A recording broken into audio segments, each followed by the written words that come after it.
What's up, gang? Welcome back to another episode of Beyond the Vowz.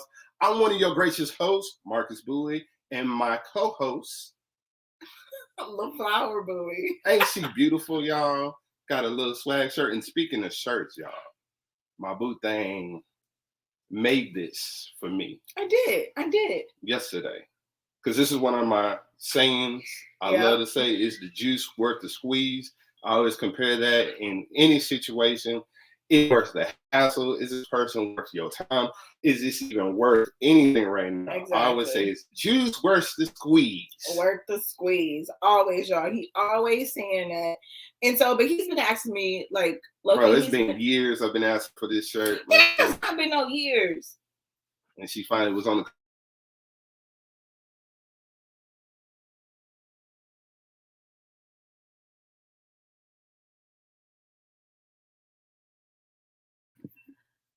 All right, y'all. Hold on. We having a little technical difficulty.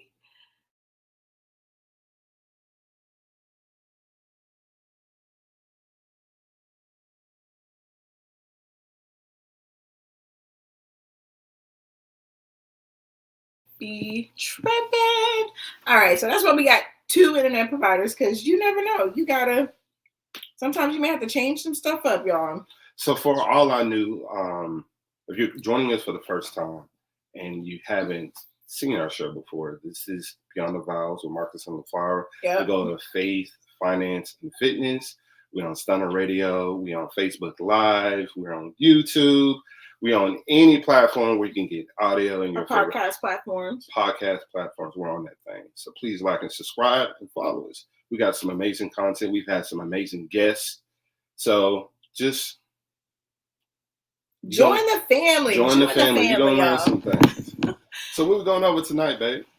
Tonight we're going to talk about a couple things. So, y'all, we got a new deck of cards that we can't wait to try out. We're not going to wait for next week's guest. We're going to rock it out tonight. And this one is relationship debates. Now, of course, these are by Ace Metaphor. And it's just, the name of the game is Tonight's Conversation, and it's relationship debates.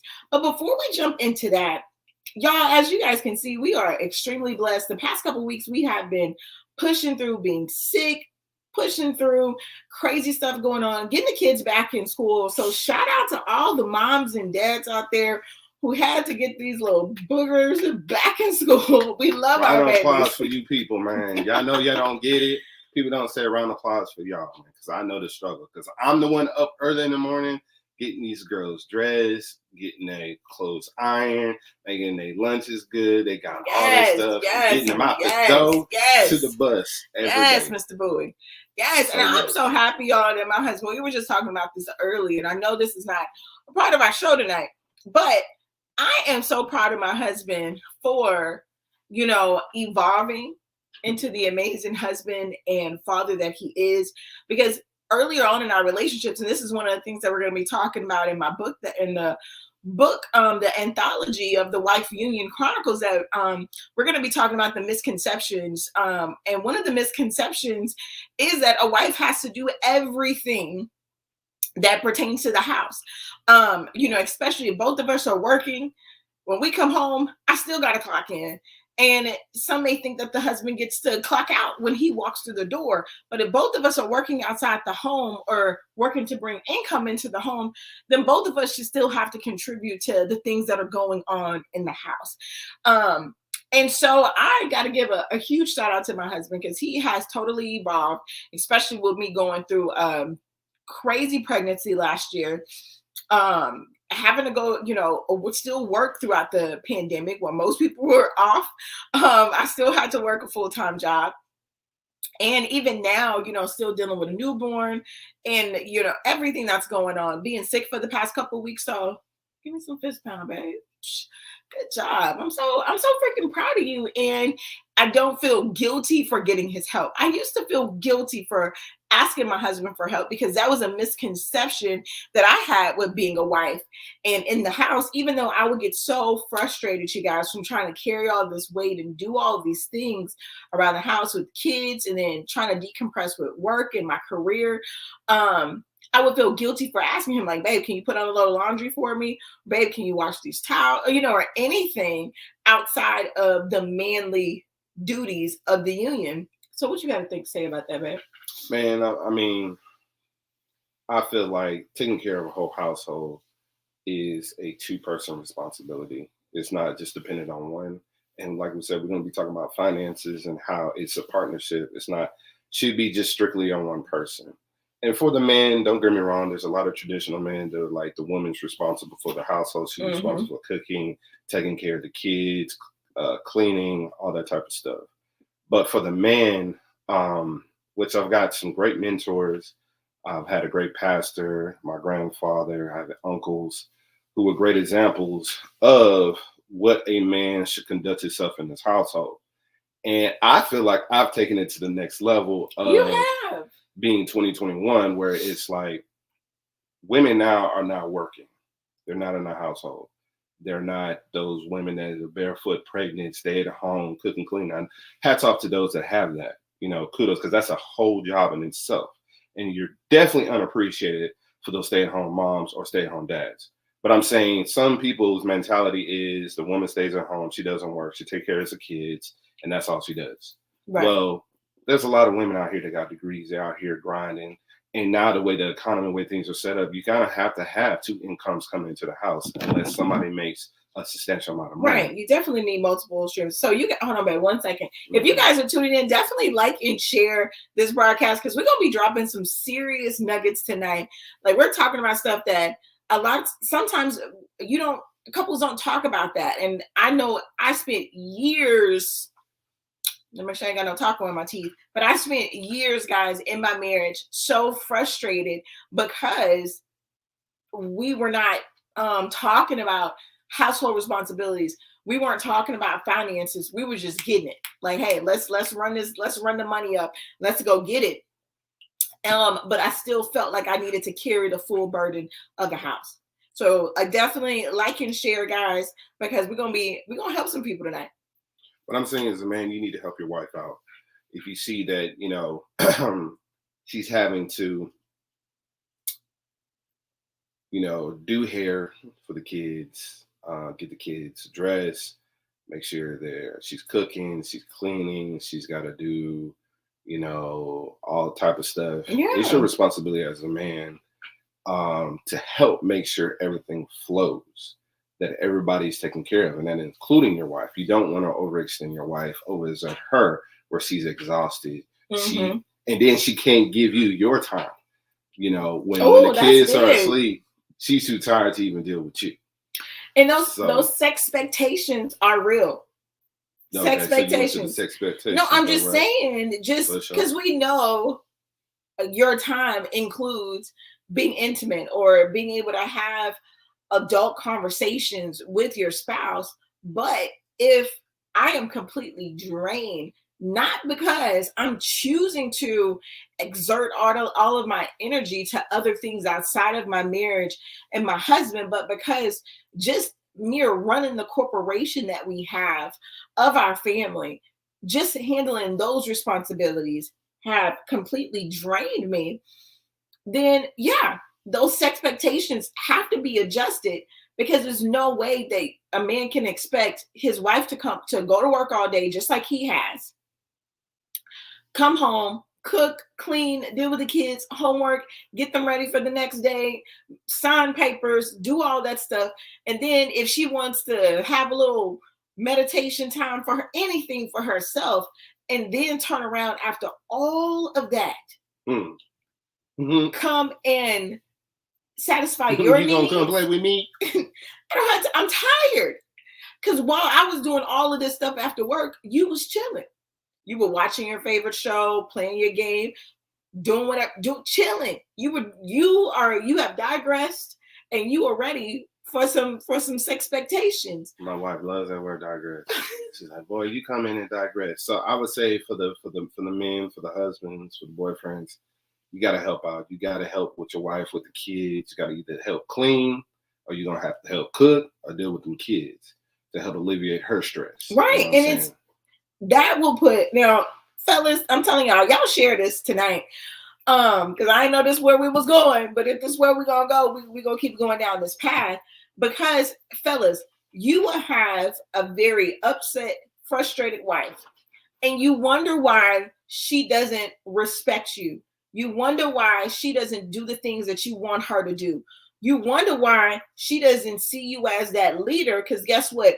Sometimes if a true leader sees that his troops, his family, his team is struggling, that leader is going to jump in and help out, or that leader is going to make proper adjustments to alleviate and put better systems and resources available for his team. So if your wife is coming home cooking and cleaning, then how about you say, babe, I'm gonna pick up dinner tonight so you don't have to worry about cooking.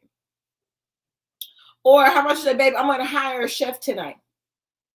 Or babe, I'm gonna have the food delivered to the house so you don't have to worry about going to the grocery store.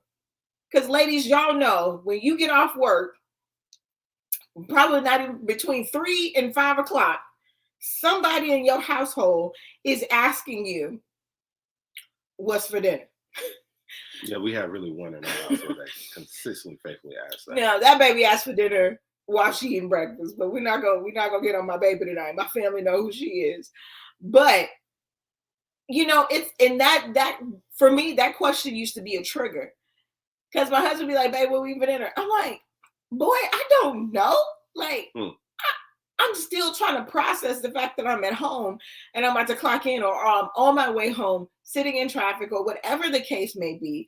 I'm still trying to, get my thoughts together to transition from, working or running a business to switching into a mom and wife mode. So I would like to say, like she said, as a great leader, and I consider myself a leader of my household, as most men should be in their household. So I'm gonna put it out there. I made it a point to make sure my wife stress level at home is minimum. Like, she has enough stress when she deals with work. She has a 9 to 5 that she deals with. There's only certain categories that she actually deals with. Like, she does cook majority of the meals because she actually likes cooking. And she deals with the girls' hair because I cannot do no hair. Them girls' hair would be all over the place if I did it. I can't even put the hair in the braid. So I don't mess with their hair. She does the hair, she does the cooking. But I have things in place where it's like the house is clean. I make sure that the kids they have a schedule of going to bed. They know when they need to do their chores. They wake up in the morning. I'm taking care of that. I'm making sure they go to the bus. I'm making sure everything in the house, if something's broken, I fix that. I fix it. I take care of the majority, the bills and stuff. I do certain things to alleviate stress off of my wife. And as a man, I feel that that's very much a responsibility for your wife. You cannot load everything on her and expect her to take care of all these things while you sit back and watch her struggle. So if you see her struggling, you definitely have to step in and put a game plan in place to help alleviate her stress and get some other things in line. So that's your job. That's what you have to do as a man. It's your household. You know what I'm saying? And like we said, we run our household like a business. And I feel like we're the CEO and she like the COO, but we got to get this thing done and be on the same page. Right. Now, mind you, as your family dynamics change, your roles and responsibilities in the house will change. Because previously I did all the finances, and that's one of the things we're going to touch on tonight. But because there wasn't a lot of communication, the finances were very stressful. Okay. And then before Riley came, our newborn, I was taking the girls to the bus stop, because Marcus had to get out the house by 6:30, 6:15, 6:30, no later than 7 o'clock in the morning. But because of the new baby coming and dynamics changing, now some of those roles have shifted. And so you got to be able to be fluid. You got to be able to be flexible, especially if your family dynamic is changing. Like, For for one thing, when our oldest 3-4 years ago, what was that, 2018, when she went to college? Oh my gosh, she's been in college that long. When our oldest went to college, she would cook a lot. You know, she likes cooking like I like cooking. But when she left, I had to go back to, you know, cooking a lot of the meals. And that was, you got to be able to adjust as your family dynamic changes. And so we just wanted to share that. Share some of that with you guys. I don't know why we shared it, but somebody needs to hear it. And just to give you guys, you know, some examples on, both of you guys have, just like you grow as an individually, your family grows. Just as you change and you got to start doing things differently, you may have to adjust those roles within your marriage as your family evolves and changes, levels up. Y'all, I know y'all heard Riley just scream. So she is all right, but she's been on 10. She's in there eating her dinner. And y'all know if Riley don't get her food in her mouth on time, what she do, babe? Oh, yeah, she gonna let you know. She gonna let you know. So let's go ahead and get into these finances and these topics that we need to talk about. Let's touch on a few of them. What you got? So we're gonna talk about some of the worst mistakes people make in the name of love in their relationship. In the name of love. Now, I know we touched on finances before, guys, but this is, you know, mistakes that couples make, right? In the name of love, of LOVE. All right, babe, what's the first one you got? So the first one is keeping money a secret. What you mean? They say most couples are more likely to discuss sex than they are money. What? Yeah. Wow, y'all. Most couples are more likely to discuss sex. Probably we not having enough of it, but they're more likely to discuss sex than money. But I want to ask, how important is that, you know, keeping money a secret? And when I say keeping the money secret, let's use that as an example, as either the woman or the man has money that the other does not know about and won't divulge how much money it is, where they got it from, or what they've been using it for. Now, I will say, in the beginning of a relationship, before the marriage and before finances, you know, merge together, or you create that union, I should say, and those habits have to be discussed.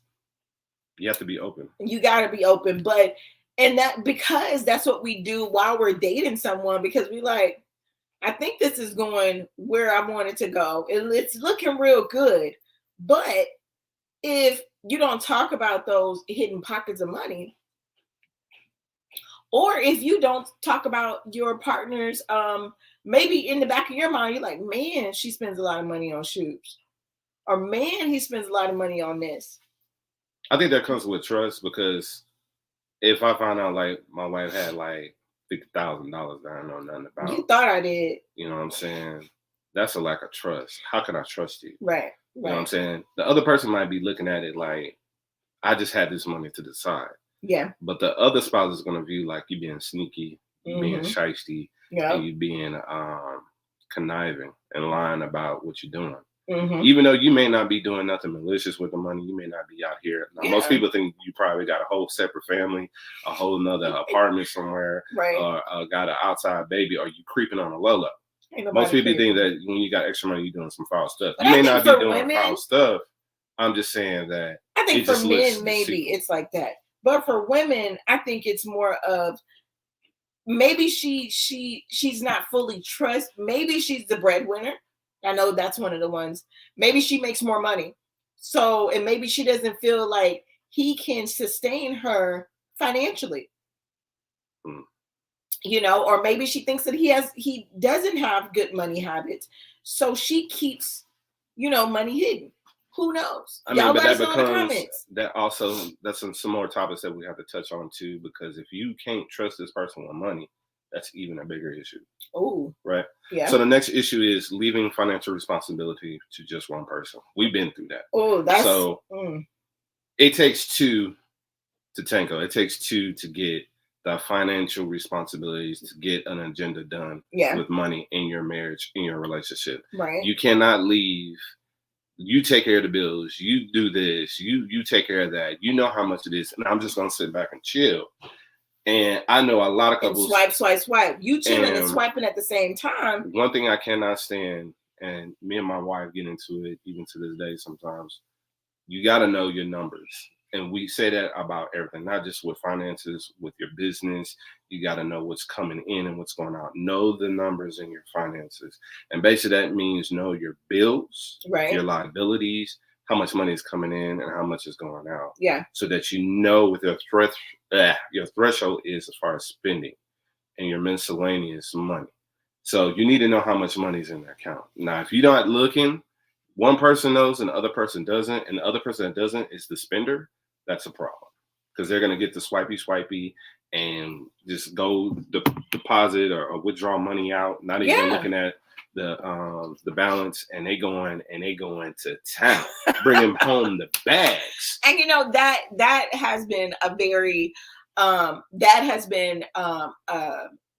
huge roadblock in our relationship. I'll say that. And that was one of the reasons why years ago, like probably right when we moved into our house, so probably about 5-6 years ago, I told Marcus, I'm like, I can't do this no more. Bro, she had a whole fit, y'all. I had a whole fit, y'all, but let me tell you why I had this whole fit. Because I'm over here. I know when bills are due. I know when money coming out, all of this. But my friend over here is swipe, ordering Amazon, like not even Amazon warrior, baby. Like prime, like super prime time. More than Mr. Prime himself. So, and that was so overwhelming because I used to tell my husband, babe, we got to know every down to the penny what we have. We got to know when the bills are coming out. We have to know this. Like, I know your check is coming in, but brother, your check is coming in, but your check has to be dispersed to pay these people. For sure. So I made a mistake, guys. Your boy was making a lot of money. I made good money. My wife had a good job. So I was like, man, we got enough money. It's going to take care of the bills. We were doing good.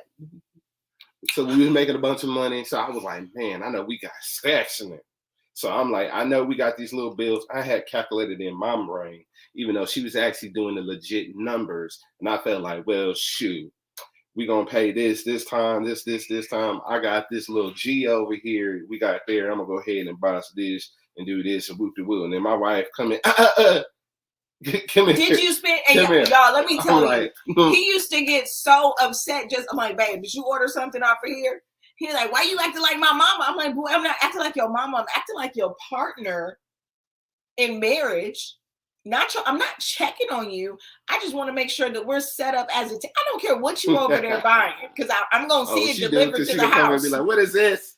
I'm going to see it delivered to the house.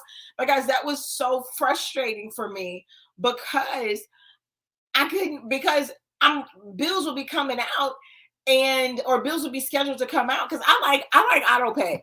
I'm like, just set up the auto pay, leave the money in there, don't touch the money, and let the bills come out. And when I see all the bills come out, then I'm like, okay, we got this to roll over into whatever. That's how I am. But now that the roles have switched and I had the conversation with my husband, now sometimes not that I go and I'm swipe, I'm an Amazon warrior, but I will go to the grocery store. I will do stuff without checking the account first, because we have multiple accounts. And, I won't check the main account to see if we need to move money around. And so Mr. over here, Flower, did you? So it comes with being responsible in your marriage. We're saying that we're giving you tips and things that people go through. We understand that there's a stat out here that 2/3 of relationships, people come into the relationship in debt. So we already know people are going to have money issues. They're not going to know how to handle their finances individually. And then you add two people together that don't know what they're doing, then yes, it's a recipe for disaster. So we understand that there's growing pains. There was growing pains with us, but you get to a point where things got to change. Things got to get better. Right. And you have to have financial goals for your relationship. Right. The only way you can get there is if you're on the same page. Which true. Brings me to my next point. What's your next point, baby? Concealing your financial personality. Ooh, child. And basically that's what does saying that mean? Who is the spender and who is the saver. You need to have these conversations up front. Okay. Not disclose and hide and You know what I'm saying? One person's like, I think we're together. Like, you're like, yeah, babe, we're going to save this. Meanwhile, over here, I'm swipe. You know what I'm saying? I'm the spender. You know what I'm saying? Right. And she's the saver, or vice versa in your relationship. You have to know your financial personalities. Don't keep it a secret. Right. Don't hide it. Be open. And that's what we're talking about. You have to have these uncomfortable financial conversations in the beginning. You know what I'm saying? Like I said, most people come into their relationship with debt. You have student loans. You might owe somebody some money. You might have just got out of a bad marriage or divorced yourself and you got debt. These are things that you need to have conversations about.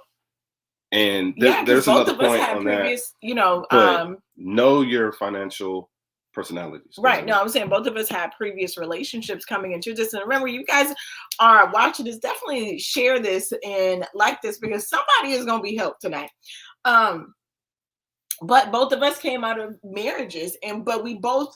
The thing about us, we had very similar goals. So even though our financial beginning was so rocky, and like it wasn't even a foundation. We was walking on glass. It was just cracking all up.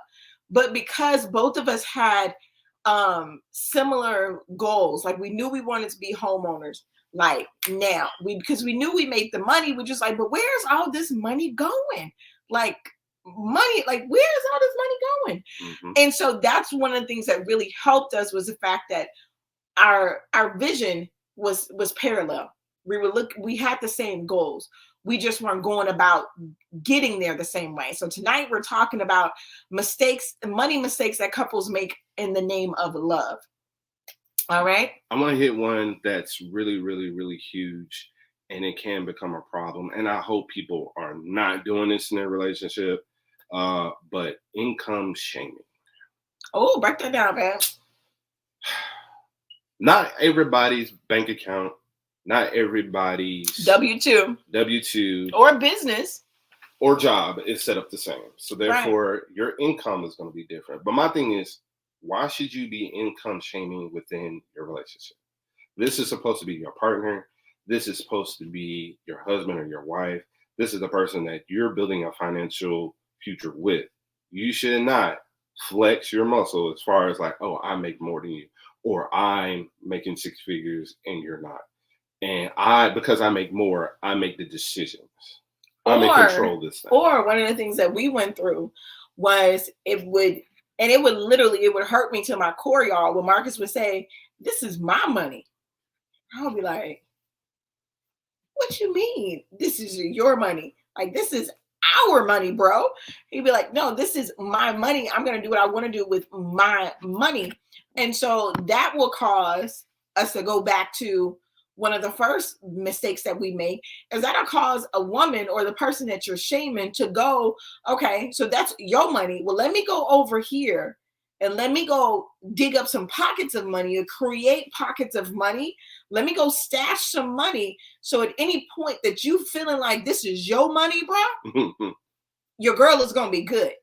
And so that's some of the things that I would do. It's like I had credit cards Marcus didn't know about. I had accounts that Marcus didn't know about because he hit me with that statement. And at that point, hit over the head with it. Yeah, at that point, his income was the only income because I was, working one of our businesses, trying to get that up and going. And so his income was the main income that we had at that time. And so when he told me that for the second time, I was like, I said, you damn sure right.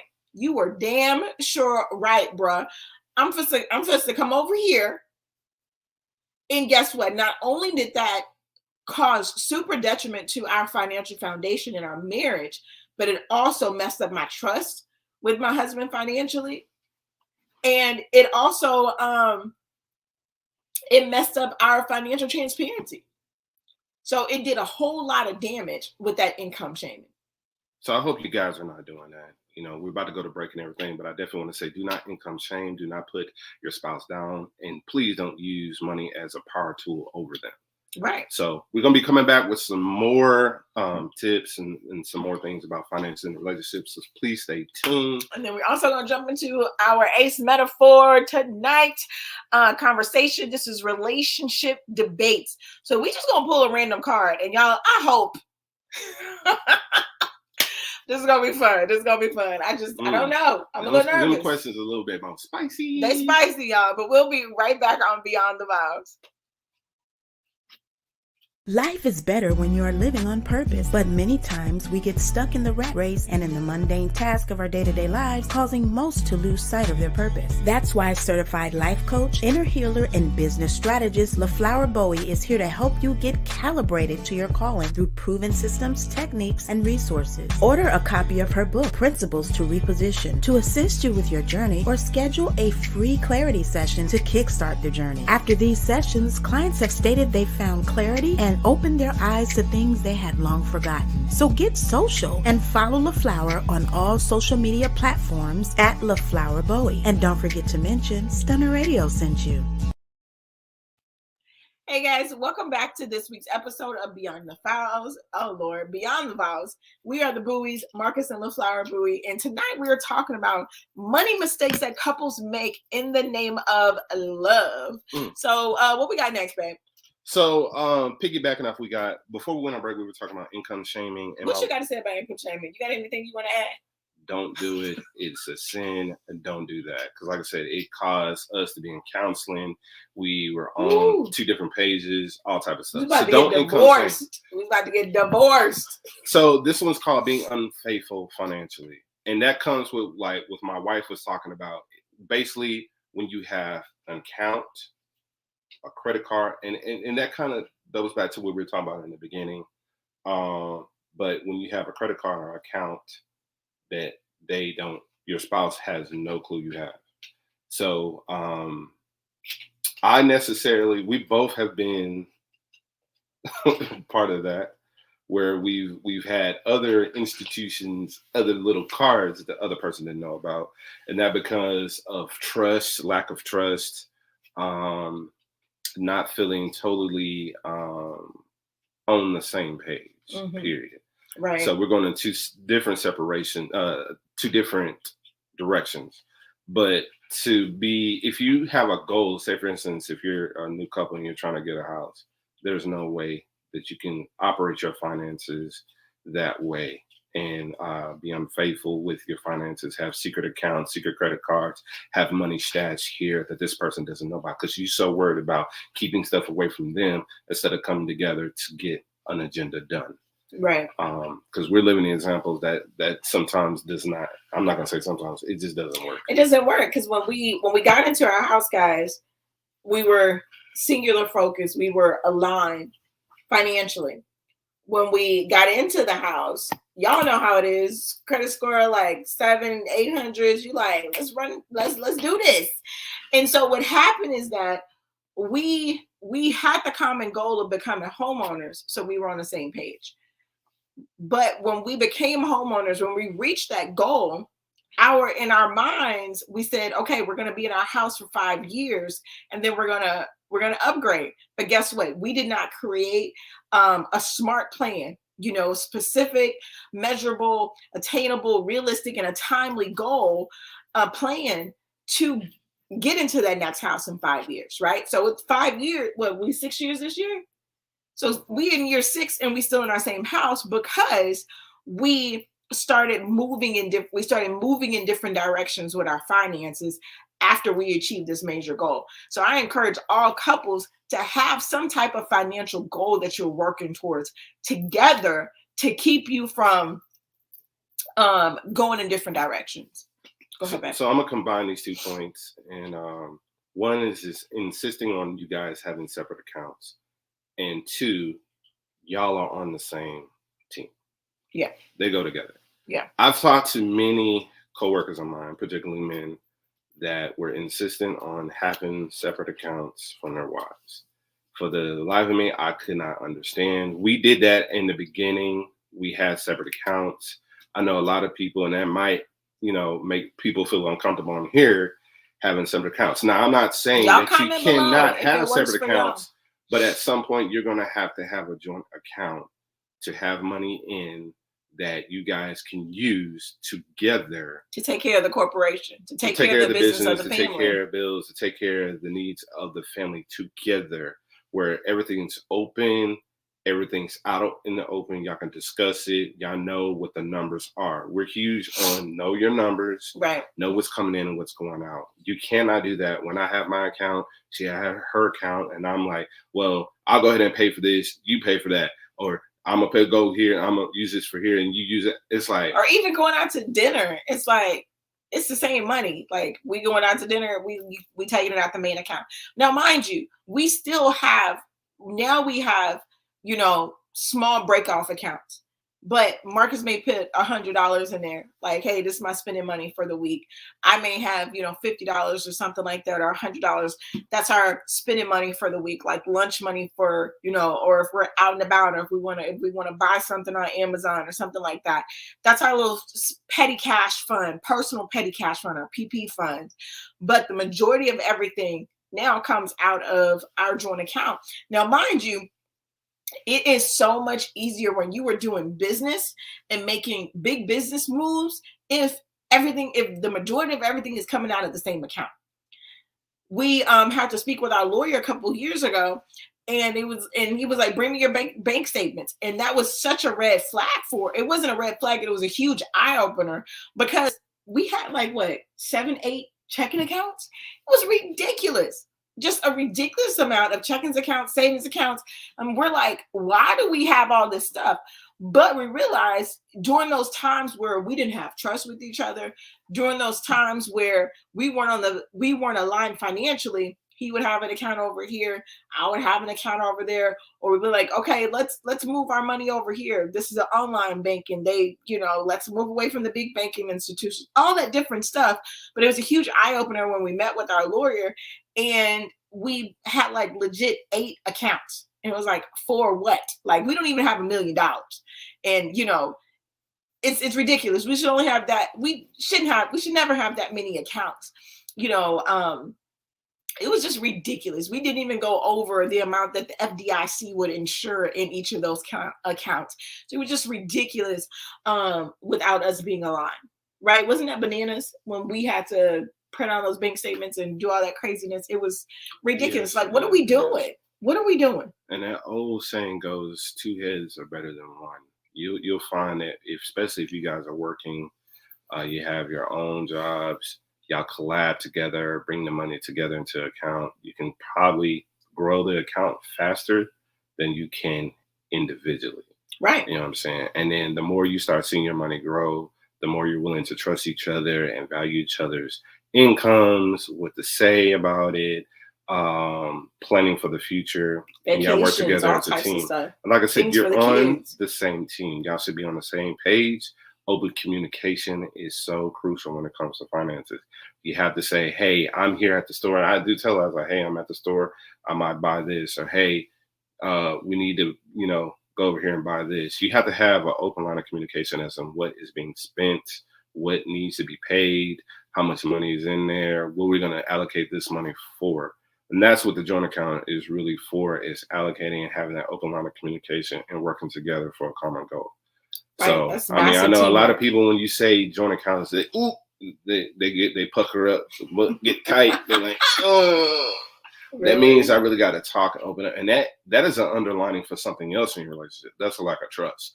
That's all that is. That just boils down, I don't trust her, or I don't trust him. Right. Or it's you've had some type of experience that you've been through in your past or previous relationship where you're like, I don't want a joint account. Like, combining my money with yours, I have gotten burned in the past. And guess what? If you have that much trauma from a previous experience, then that's something that your spouse needs to know about. Y'all need to talk about it. All right, go ahead, man. And then I'll just leave you out with this, and we'll get into some fun stuff with the game. Not discussing your goals as a couple. That is huge. What is, and I don't care if y'all been together for 30 days or 30 years, you need to have goals. You need to have a financial goal as into what we're trying to do with our money. Right. I mean, whether you're in we're trying to get a house phase, or our first house phase, or you're trying to get the second house phase, or you're trying to get the vacation house phase, or you're trying to get into the retirement phase. I mean, you got to have goals. And for y'all to have goals, you got to talk. You have to communicate and be on the same page. So when you don't have, y'all don't talk about your goals, y'all gonna be going all over the place. The money's gonna be being spent and you're not gonna achieve what you're trying to get. So one, you have to sit down, talk about it, discuss it, find out what you want both in the relationship. If y'all have the same common goals, one might be trying to get a motorcycle and the other one trying to get a Birkin bag. So it's like, hey, hold on. We living in this apartment. We need a house first.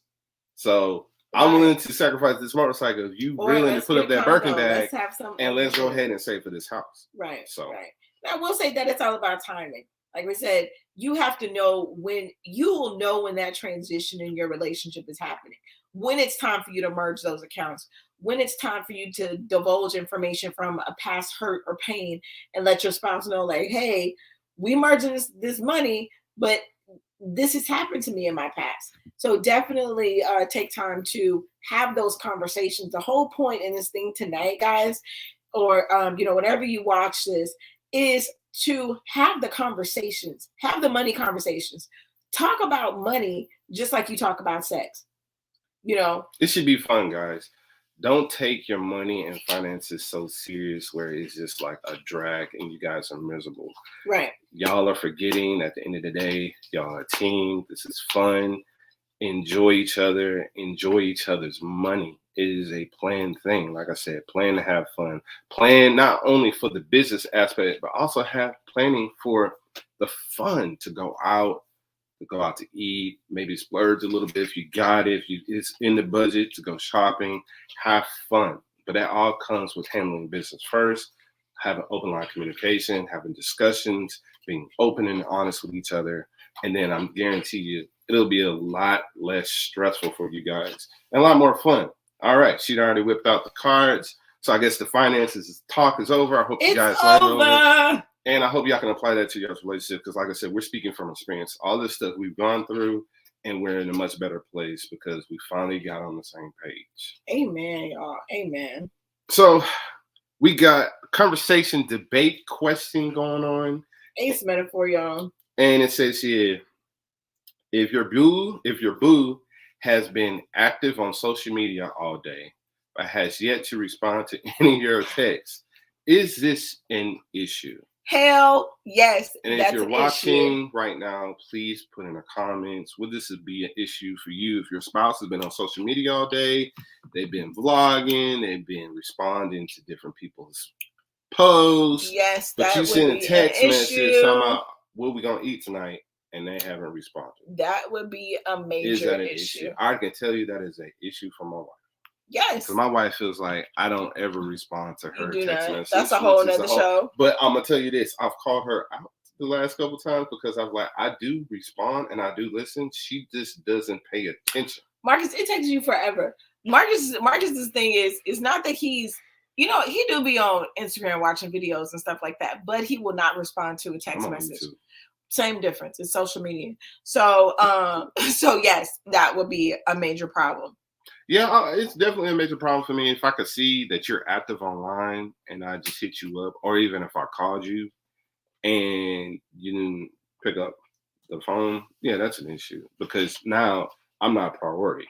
I'm not important enough for you to stop what you're doing and see what I got going on. And my wife's like, what if I had an accident? What if I ran off the road? What if I fell down? And I'm like, well, you need to be calling 911 instead of me. But no, that would be definitely a bad no, sir. All right. Next question. Next question. You're getting married and you present your significant other with a prenup. They refuse to sign it. What happens next? Now I'm gonna tell you off the rip. That boy say off the rip. If I'm presenting my wife with a prenup, that means I'm worth something. That means my net worth is pretty substantial. And I value my hard work and what I've accomplished. And don't get me wrong, I know this might touch a lot of people. At the end of the day, I know love rules all. But at the end of the day, hell have no fury like a woman scorned. Boom. So, she's going to feel entitled to certain things that were in place before she got in place. So I'm just protecting the assets that I'm bringing in. Now, don't get me wrong. If we're in this and we get this together, of course, that's 50-50. So there wouldn't be a prenup. No, I'm saying whatever we got established and we made millions and we got properties, we got real estate, we got marketing accounts, we got money, we got businesses, we got homes, we got this. That's within the marriage. Yeah, we're going to divvy that all up. But if I came in with my little 50 properties, and I came in with my boat, if I came in with my stuff, that stays with Big Daddy when we leave. So it's like, I'm gonna need you to sign this paper right here to let you know that house over there that you like, that's coming back with me. Anywho, no, I agree with you. So with a prenup, guys, for me, if he doesn't sign the prenup once it's presented, then the situation would probably be over. And I say this because, just like Marcus said, 9 times out of 10, we have had this conversation. Because before a prenup is even drawn up, typically there's some type of conversation that's had. You know, there's been discussions. You know, there's been this. Plenty of discussions. During the dating process, even during the engagement, we probably talked about the prenup. Right. So before even thinking about getting married, when we say that, you know what, we want our worlds to collide, we want to create this union, there are talks about wealth, like what I'm bringing to the table, what you're bringing to the table. We're going to be a power couple together. And so if he refuses this prenup, then you thought I was playing games. But, you know, some people are going to be on here and they're going to say, but what about the love aspect? I mean, if I love you, you love me, this is for everything. Why should we have a prenup? Me loving you has nothing to do with the businesses that I've created. Okay? Because, baby, you weren't there those late nights, early mornings. Now, while you with me, you're going to enjoy the benefits of the fruits of my labor. Okay? Man, this reminds me, bro, speak on prenup. If y'all on YouTube, y'all need to go see the story of Steven Jackson. Stacks, the NBA player. Oh, yeah, that's hilarious. He had a good video on YouTube. Just look up like Steven Jackson and prenups. Oh my gosh. Because he was getting married to a young lady. He'd been talking. He's an NBA player worth millions. And he brought up the prenup. He said, I love you, babe. We can do whatever. I need you to sign this paperwork. Long before they said, I do. They got down. Now, he's been saying I'm just giving you a brief thing. He's been wanting this prenup. He's mentioned this like months, like maybe years or months, but she knew about the prenup. Mm-hmm. Get down to it. Now, mind you, she was trying to play games. He wanted to get married. You can't give him all the juice. He wanted to get married. But she changed up and wanted to go do watch this. Stack's story. But go watch it. And that's what I'm talking about with the prenups. Like, people be playing with people's emotions and playing around with these prenups and think that's just a joke and that it's all about love. Don't get me wrong. I love you, but I work too hard for this and for my family to give it to you just because. Right. We get a divorce. It's like, I've been paying my mama bills for 10 years and we get a divorce. What my mama's supposed to do? Right. But then the thing is, we get married with no prenup. You cheat on me, then you the one that did wrong, and then you want to take my stuff that I got. Right. No, that's not gonna fly. Bills ain't paid. All right. Now this one is funny, guys. This one is totally funny. So it's funny to me. So it says, would you ever propose to a man? Or, would you ever propose to a man, babe? Would you ever accept a proposal from a woman? Why or why not? I say this is funny because I felt like I asked Marcus to marry me. Marcus, there was no traditional getting down on one knee or the ring or any of that. It's like, what's up, bro? Like, we've been doing this for a minute. See what I got? It's what's up, bro? It was literally like, what's up, bro? What are we waiting on? Why haven't you proposed to me? Why haven't you got me a ring? You know my ring size. We both are legally able to remarry. So what's up, bruh? Like, we about to have our second child together. Why are we still doing it? Why are we still playing house? So I take that as you would accept a proposal from a woman. Yeah, well, of course, how our relationship is, how long we began together, the dynamics of relationship, yes. But I'm gonna tell you, if the woman is proposing to the man, like I did, 9 times out of 10, there's a reason why she has to propose. So why did I have to propose to you? Or you didn't have to. Okay. We were going to get married. I was going to propose. But what took so long with you? What was so long? It was a long time. What was so long? It was more than we had been together. We were on our second child. What was so long? But anyways, besides all that. So what took you brought it up? So what was it? What took you so long? Just being young, not realizing you was almost 30. That's still young, dog. No, bro. Still young, dog. Why you bet you in your 20s? But what took you so long to marry? What took you so long to be with a man without him?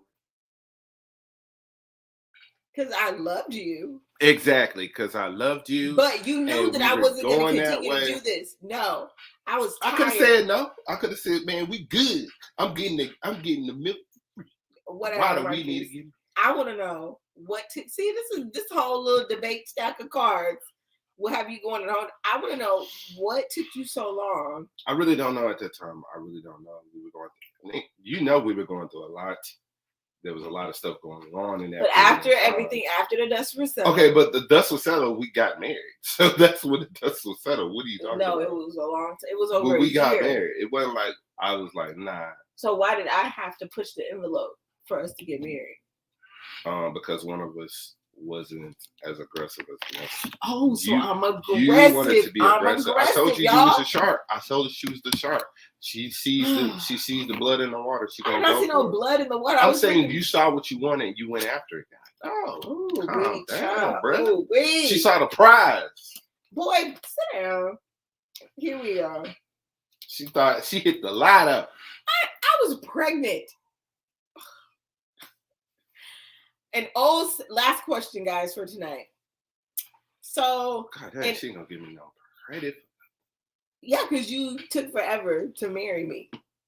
An old sex tape of you and your ex leaks online. That's already you failed. You out of there. You tell your current you out of there. significant other, and they ask you to send them the footage. Would you? What? Can you read this question? So, an old sex tape of you and your ex leaks out. Your current wife, girlfriend, asked you to send her or him the tape. Would you do it? Hell no, because I'm like, first of all, why do you want to like, send me the tape. I'm like, first of all, why do you want to see? I want to see. I want to go online and log. No, I want to see if you're still doing the same move. I'm just saying, if it's online, it's already there. So no, bro. See it. Why I want to see. I want to see. Let me know. Would y'all ask for the tape? Does that even sound right? If a sex tape of you and your ex from a long time ago, this could have been like 10 years ago, that gets leaked out, and somebody called, say, dog, you and Stanakana was out there knocking the food, bro. You need to go handle that, dog. And then your new boo like, oh, so I hear there's a sex tape of you. Send it to me, bro. And she like, can I see? I'm be like, ain't it online? Why do I need to send you your own personal copy of a sex tape that I didn't even know that was circulated? I'm like, Marcus, send me the tape. You know what?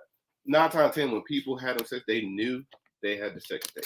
They just didn't know it was getting published. So I would ask for the tape. I would not.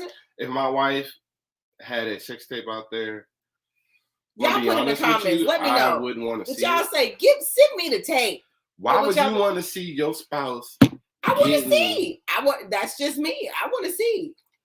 Getting handled. Really? at a previous date. I don't want to see that. Most men don't even fathom the thought that they exes had relations. So the fact that I'm gonna be like, hey, that's how y'all be thinking. Hey, send me the tape. I want to see what was going on. I already know what was going on. I want to see the tape. I want to be like, you still do it? And fellas, it's gonna be you. One of your homeboys are gonna be like, especially if it's your, you know what I'm saying? They're gonna be like, if it was your wife, you know what I'm saying? Back in the day with somebody else, and your homeboy see it, they're gonna be like, bruh. Your wife. You're not even using words right now. Yeah, I can't, because it's like your wife was handling business on this thing. Wow. You're not even using full sentences. I just said it. I'm trying to give the GPG. The PG version. But man, that would hurt me if I got something to say though. Would y'all ask for the your tape? Wife is or on would the you tape, be like, bro. Guess what? Everybody, I don't want to be in our social group and other people in our social group didn't see the tape. And I ain't seen the tape. I don't want to see it. So I want to see the tape. I don't want to see You don't want to see the tape? Nah. Because let's so be honest. So you telling me if we go to, let's say ladies that and gentlemen, hold on, babe, hold on. If our friends, let's say we had dinner with about 4 other couples. Yeah. Close couples. For sure. All of them other couples didn't see the tape of me and somebody else, except for you. Yes. You would be cool with everybody, all those other men seeing the tape and women, and you like, nah, I'm good. Okay, so let me ask you this. What difference would it make if I saw it or not? It doesn't change the fact what's on the tape.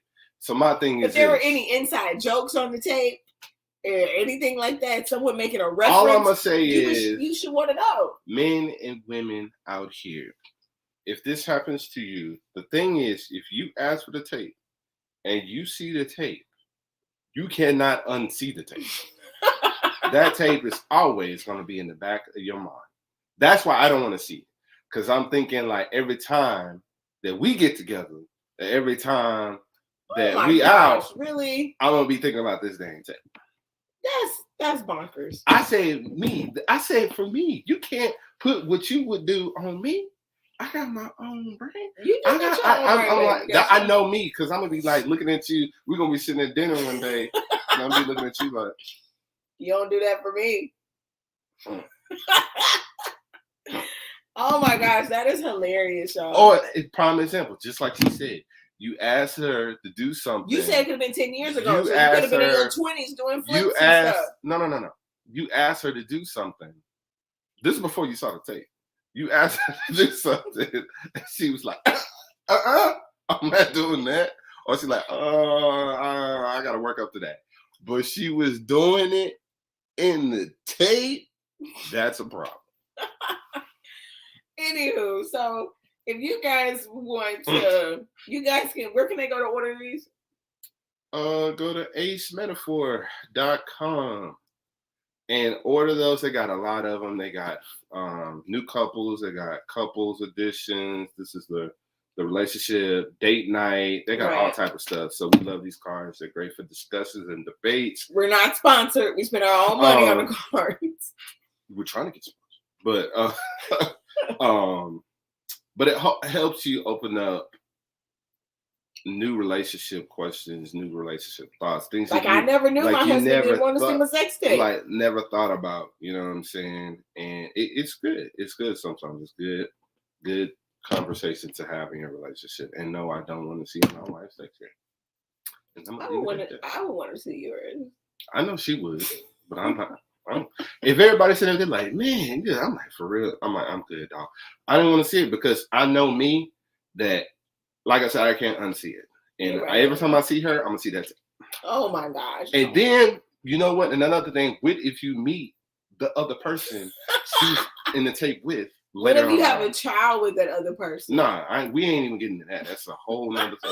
I'm saying, what if you meet this individial somewhere out and you what if you already know that individual? Sucker. What if you already know that individual? And they come up, hey! Like, nah, man. You are something else. But guys, I hope that you guys have enjoyed tonight's show. I know that we've had a blast. We need 2 thumbs up, some likes, subscribe, and follow us on Beyond the Vowz on any of these platforms, from IG, Facebook, YouTube. We're on Stunner Radio, anywhere. I'm sorry. The shirt look good on you, bro. look good on you, bro.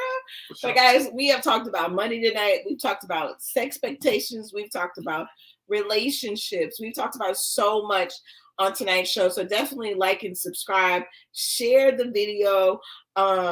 Definitely comment below if you're catching the replay. Ask us some questions or answer the questions that we've had throughout the show. We definitely appreciate you guys. And thank you for joining us for another episode of Beyond the Vowz. And remember, guys, never settle. Always take it to the next level. Until next time, guys. Peace out. Good night, guys. Grace and peace.